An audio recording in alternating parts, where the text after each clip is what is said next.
Hi friends, ఈరోజు మనము ఒక తాలింపు చూస్తాం. అది ఏ తాలింపు అంటే చామగడ్డల తాలింపు, లేకపోతే చామ దుంపలు అని అంటారు ఒక్కొక్క చోట.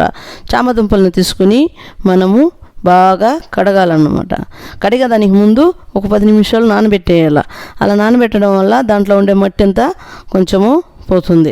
2-3 సార్లు కడిగిన తర్వాత దాన్ని తీసుకుని పక్కన పెట్టుకుని కుక్కర్లో వేసుకోవచ్చు, మామూలుగా కూడా వేసుకోవచ్చు, ఎలా అయినా ఉడకబెట్టుకోవచ్చు. నేనైతే కుక్కర్లో ఉడకబెట్టినాను. కుక్కర్లో ఉడకబెట్టి దింపుకున్న తర్వాత ఆ విజిల్, ఆ ప్రెషర్ కొద్దిగా తగ్గిన తర్వాత ఆ దుంపల్ని తినగా తీసుకొని ఆ పైన ఉండే తోలంతా తీసేసి పక్కన పెట్టుకోవాలి. ఆ తోలు తీసేసిన తర్వాత ఆ పీసుల్ని 2 కట్ చేసి పెట్టుకోవాలన్నమాట. ఆ 2 కట్ చేసి పెట్టుకున్న తర్వాత మనము ఉప్పు, కారము,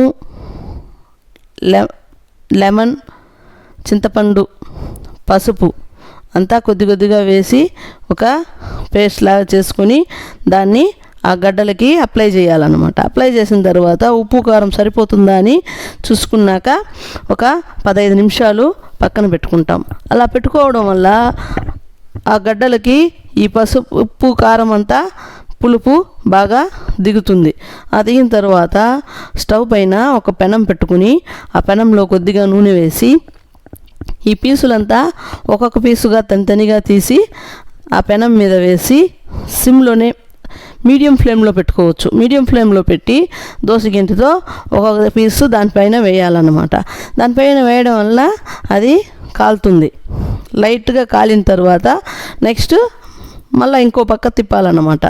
తిప్పిన తర్వాత కాసేపు ఆగి అలా 2 సార్లు తిప్పినామంటే గడ్డ ఉడికిన గడ్డే కదా, అది కొంచెం క్రిస్పీగా వస్తుంది.